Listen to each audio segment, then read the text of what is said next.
Welcome back to the channel, everybody, and today it is another video in my 2023 NFL offseason prediction series. We're going to cover today the New York Jets. Make sure to leave a thumbs up and a comment in the comment section, and if you haven't subscribed to this channel already, take a subscription. It's the quickest, easiest, and freest way to support me and help this channel grow. Been doing pretty good lately, and this is not a mock draft series. I'm going to talk about their free agency targets. I'm going to talk about their salary cap management and any type of moves they can make with their internal in-house roster. And, maybe a trade or two. And I do think the New York Jets are in a very interesting situation. They definitely were a team this year that overachieved.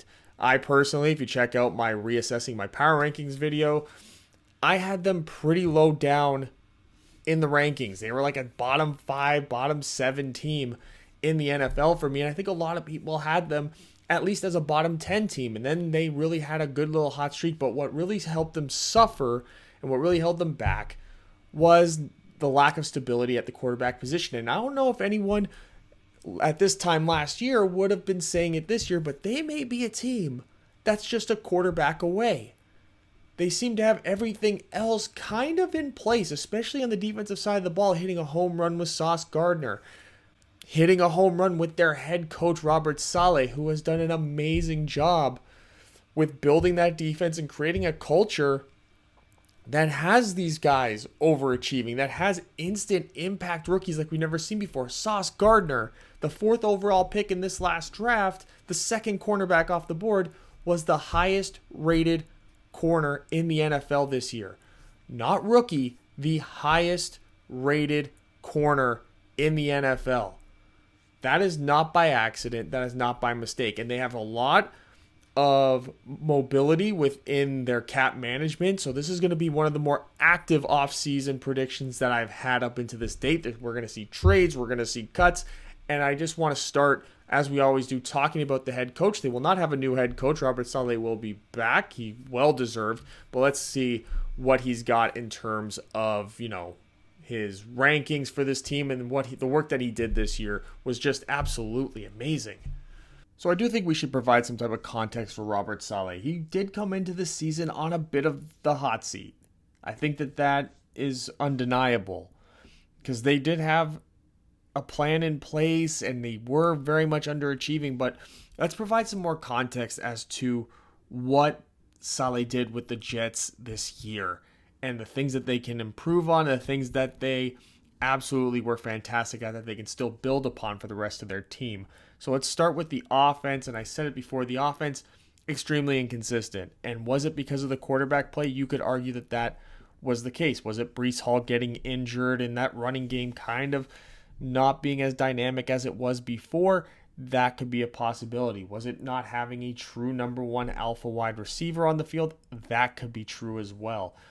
Was it inconsistency from the offensive line that the year prior was actually much better than what it was with guys like George Fant and Morgan Moses?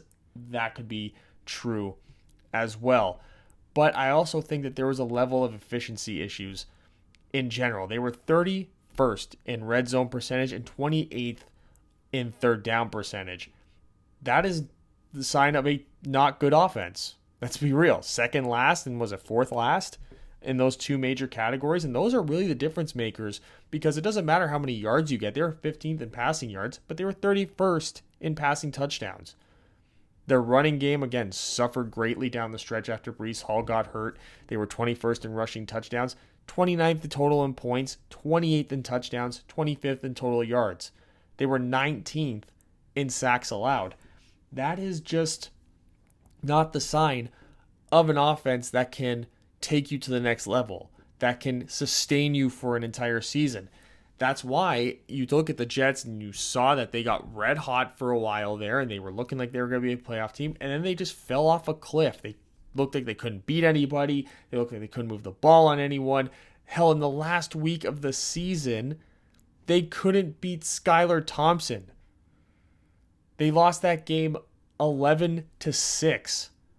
That is absolutely horrific. And people were talking about Mike White and all that. Mike White brought a little extra to that team, but I think he only threw 3 touchdowns, threw 4 interceptions, averaged like 170 yards a game or something. Like, it was something just not great. But I think that that's also a sign of how desperate the Jets were for quarterback play, which is why I said at the top, maybe they are a quarterback away. The fact that Mike White got all this momentum and all this praise just shows how bad the quarterback play was leading up to him getting on the field and what was looking like when he wasn't on the field. But what really carried this Jets team was Robert Saleh's specialty. The one thing that he was expected to bring over from his years as the San Francisco 49ers defensive coordinator, and that was high-level, efficient, aggressive defense. And boy, oh boy, did he do that. Look at these numbers for the New York Jets. Now, you can say that they were playing from behind a lot, which is why the passing yards might be down a bit.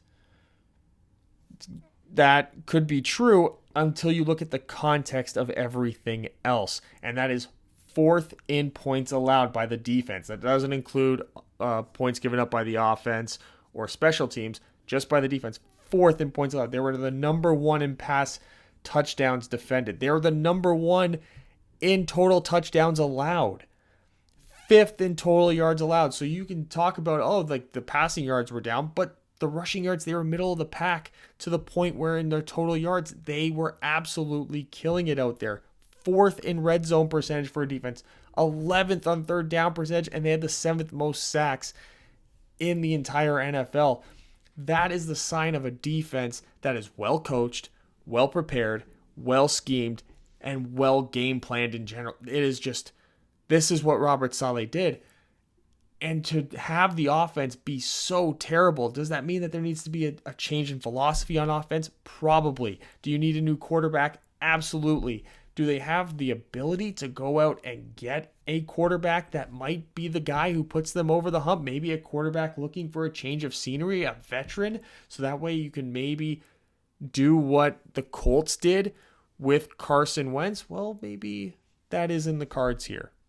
The Jets are coming in with a $15.2 million in starting cap. Now, that doesn't seem like a lot. Doesn't seem like they're a team in position to make particularly big moves. But thanks to overthecap.com, thank you for that website. I use it for all this cap management stuff.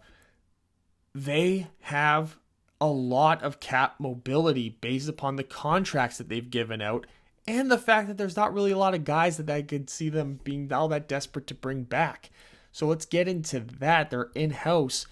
So we'll start with the obvious here, and that is the trade for Derek Carr, the guy who puts them over the top. And I basically theorize the Carson Wentz trade with a little bit more directness. The Carson Wentz trade was a third-round pick plus a conditional first-round pick the next year. I think it was based upon whether or not they made the playoffs or he played 70% of the snaps.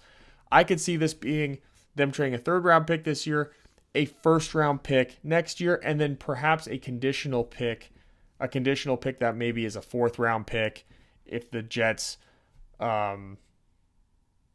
make the playoffs, a fifth if they miss the playoffs, something like that. Because I do think Derek Carr's value is going to be more than what they got from Carson Wentz. And then they trade Zach Wilson, which if they do trade him, you assume it'll be before the draft or during the draft. So if they don't get a post-June 1st distinction, it will cost them $1.8 million on the salary cap, which is really nothing. And what could you get for him? I'm theorizing here again, a fourth-round pick plus a 2024 conditional pick based upon how much he plays for whatever new team he goes to. You know, he kind of tanked his value, not necessarily because people don't think he's a good player. It's the struggles on the field and seemingly the attitude problems that are really killing the value of the former second overall pick to the point where it's going to be difficult to unload him, and it puts the Jets in a weird spot where if they can get a pair of early day 3 picks or a day 3 pick and a late day 2 pick, I think that that's something that they would jump all over, especially if they can solve their quarterback problem in the way that I had them do it. But now they're really over the cap. So now you have to make room, and you also have to bring some guys back. And I saw James Robinson, and I think that they can tender James Robinson at $2.6 million. And then they have Connor McGovern, who is actually quite well graded this year as their center. and he was only making $9 million. And I think that there's no reason why you can't bring him back on the same dollar sign of $9 million. Then you're also going to have to restructure a contract. And I like this restructuring CJ Mosley's contract. Frees up $11.8 million if you do that. And then there are all these cuts you can make that are going to free up so much money for you to have so much more mobility. And that starts with Corey Davis, $10 million in cap savings. There's only about $300,000 in dead money if you do that. And then Carl Lawson is a $15 million cap savings. You only have about $500,000 in dead money by making that cut as well. Then you got Justin Hardy, $2.3 million, zero dead money in that. And then Dwayne Brown, 38 years old. Maybe he retires. Maybe you work out something with him because if you get a post-June 1st designation on releasing him, you get $10 million in cap savings with only $1 million in dead money. And I think that making all those moves, this is a lot of moving pieces. The most that I've had so far for any team that I've covered. But again, with the amount of dead money that they would not be getting from those cuts in particular, I think that it's great GMing, it's great contracts, and it opened them up to make these exact moves, to be able to get rid of guys like Carl Lawson. He was brought in, injuries and everything. You drafted Jermaine Johnson, you got John Franklin Myers, who plays a particular role in that defense that Saleh really likes. So maybe you do get rid of the $15 million. Jermaine Johnson takes up a more prominent role.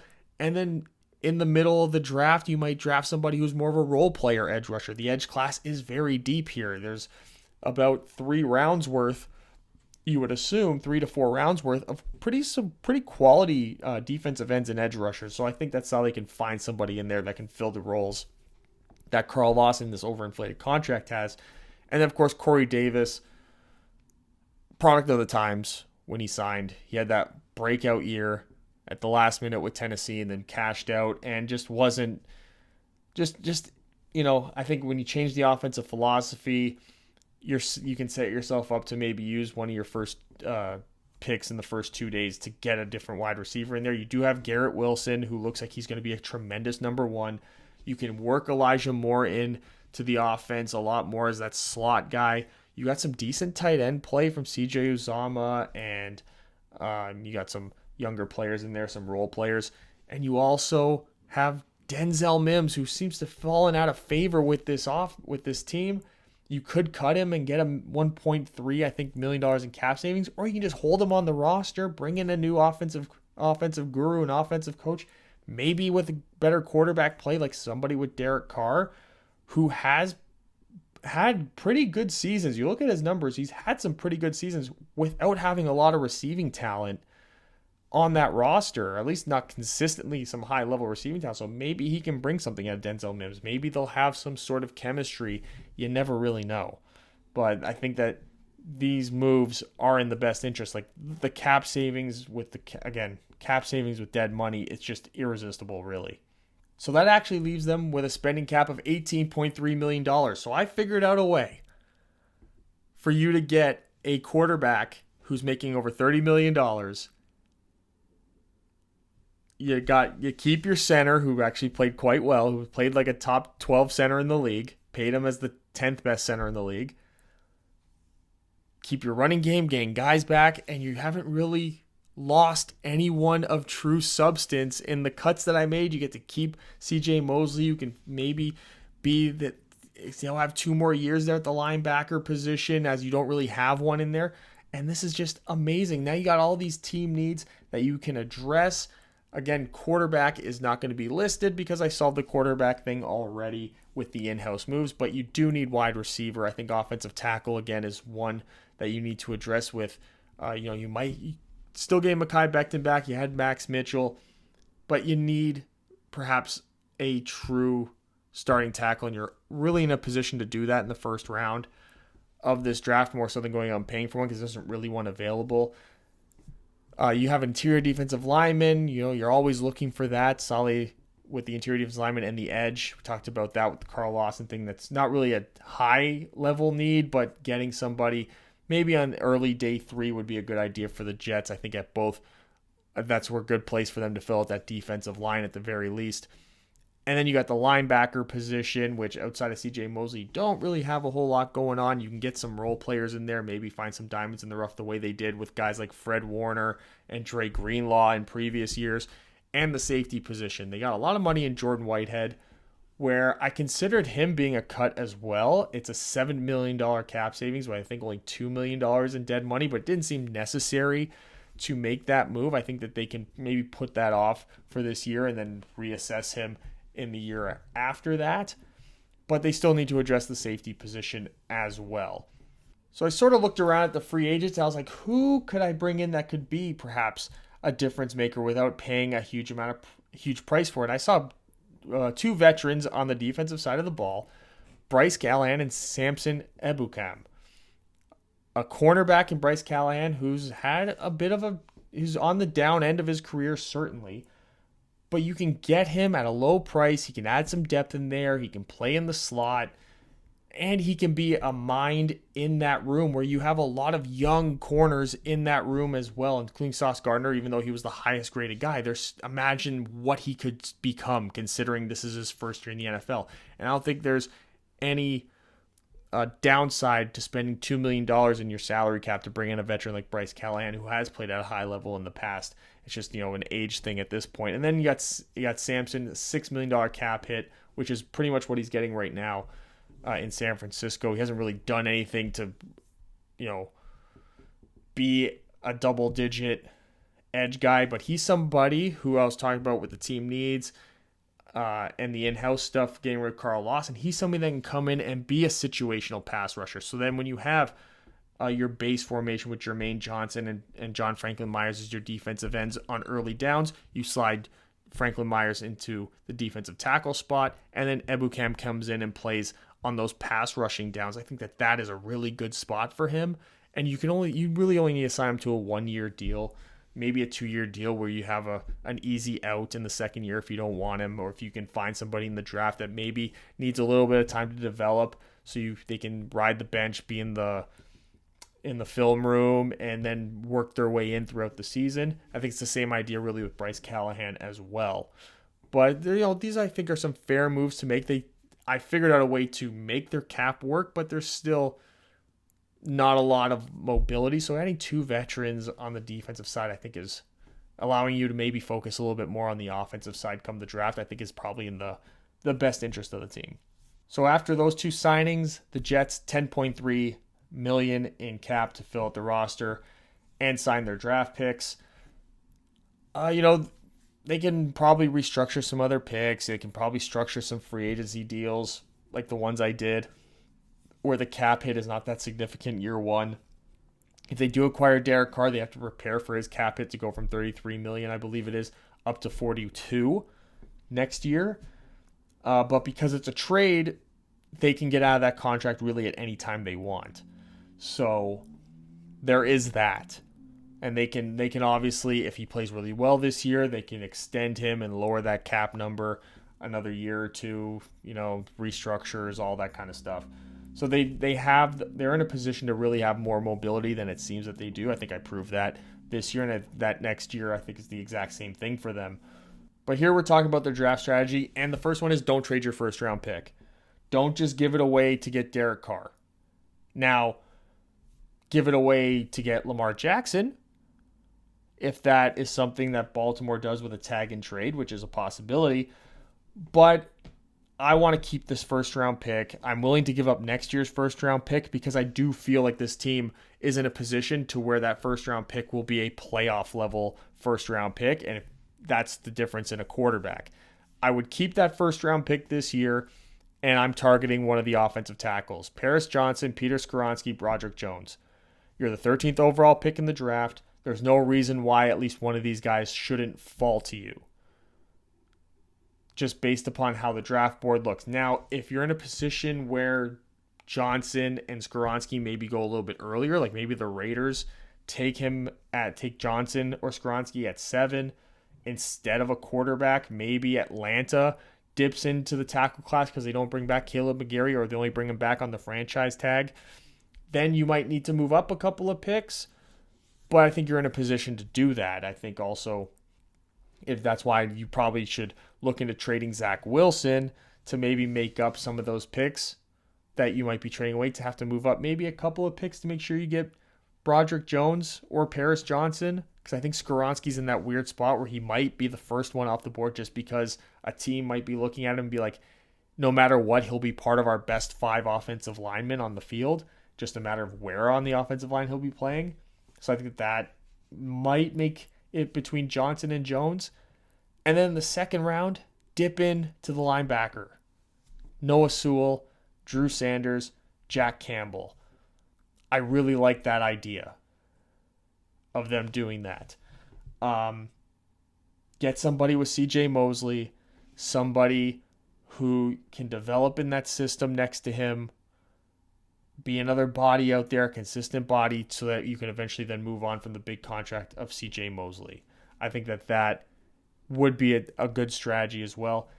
And then try to get back somewhere into day 2 to get one of the safeties, Jordan Battle, Brandon Joseph. It's possible one of these guys fall. It's possible that, there's some good safeties in this draft as well, so you might be able to get one of these guys in the 4th round. I don't know about Jordan Battle, but Brandon Joseph seems to be, depending on who you ask, is a 2nd round pick, is a 3rd round pick, or he's a 4th round pick. So he's falling in that range as well. I think that you can move around also without much issue to be able to make sure that you get one of these guys. The Jets proved last year that they are very aggressive when it comes to who they're willing to go up and get. They're going to go and get their guy. They were going to have 4 first-round picks last year. They were willing to go out and do that just to make sure they got the guys that they were looking for. And I expect the same type of idea with this year's draft is they're going to see their guys and they're going to make sure that they get them, because, the proof is in what we just saw. That strategy seems to work, so why not keep going for it? You don't want to be sitting there with empty pockets because you were waiting to see if your guy was going to drop to you and then a team comes up and snipes them away. The Jets are not going to be that team. They weren't that team last year. They won't be that team this year. And there it is. Lots of work to be done. Lots of work can be done with the New York Jets, and I want you to leave in the comment section below what your thoughts are on what I did with the New York Jets, Jets fan or not, and thumbs up the video and subscribe to the channel so you don't miss any more of my offseason prediction videos. And I'll see you guys with the next piece of content that I release.